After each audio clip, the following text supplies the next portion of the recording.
Alright, so magandang araw muli sa inyong lahat mga ka-maestro. Ayan, so nagbabalik na naman tayo ngayon para dito sa ating panibagong video.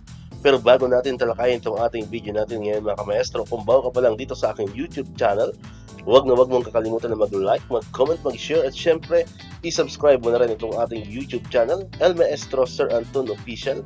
Ulitin ko po, paki-search lamang sa inyong mga Google, sa inyong mga browser, sa inyong mga YouTube ng El Maestro Sir Anton Official at lalabas na po itong ating channel. Pakiclick lamang po ang subscribe button dyan kasi libre lang naman po yan, wala pong bayad yan. And syempre, ang notification bell button, pakiclick na rin po para manonotify kayo.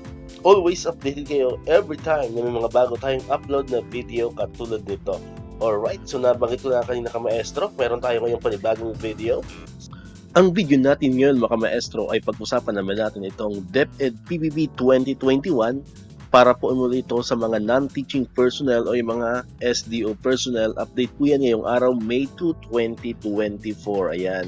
Pero bago natin ipakita yan, yung mga SDO po, no, na mayroon ng PBB 2021, ulitin ko lamang po, ito po ay para sa mga non-teaching kasi ulit ko pong sinasabi sa ating video, ang non-teaching po kasi ay late sila, no? So ngayon pa lang nila natatanggap ang kanilang PBB 2021, kaya yun po ay ginagawan din natin ng video kasi may mga nagtatanong din syempre sa atin. So gawan din natin ng video yung para sa mga non-teaching. Kaya yung mga nang babash po dyan sa akin, nasabi ay paulit-ulit to itong ating video, hindi po ito paulit-ulit, no mga ka-maestro. So panoorin nyo pong maigi, iba-iba po lahat ng content natin bawat araw, depende po yan sa update ng DBM. Ano po?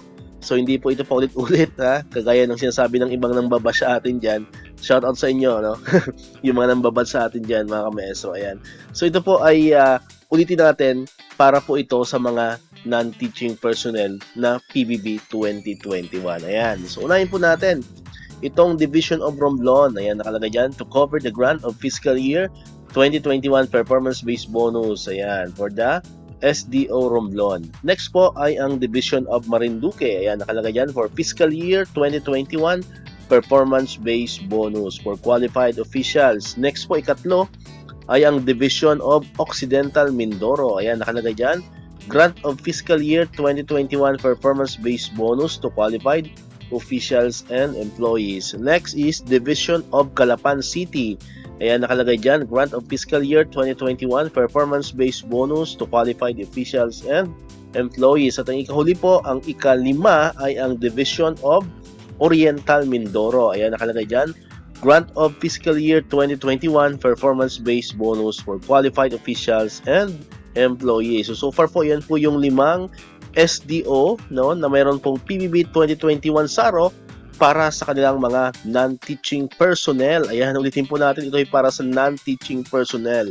Kasi po sa mga teaching personnel, ang inaantay syempre natin is yung PBB 2022, pero so far po wala pa po tayo noon, alright? So wala pa po tayong PBB 2022 sa mga oras na ito. Ayan, so dito ko na po tatapusin tong ating video. Kung di ka pa nakapag-subscribe sa ating channel, subscribe mo na itong ating channel para ikaw yung unang makapanood na mga videos na ating ina-upload. At syempre, click nyo na rin yung notification bell button dyan para pag may mga bago tayong upload na video, agad-agad itong magno-notify sa inyo at agad nyo itong mapapanood. So muli, maraming salamat sa inyong panonood at pakikinig. Once again, El Maestro. See you on my next vlog. Bye-bye!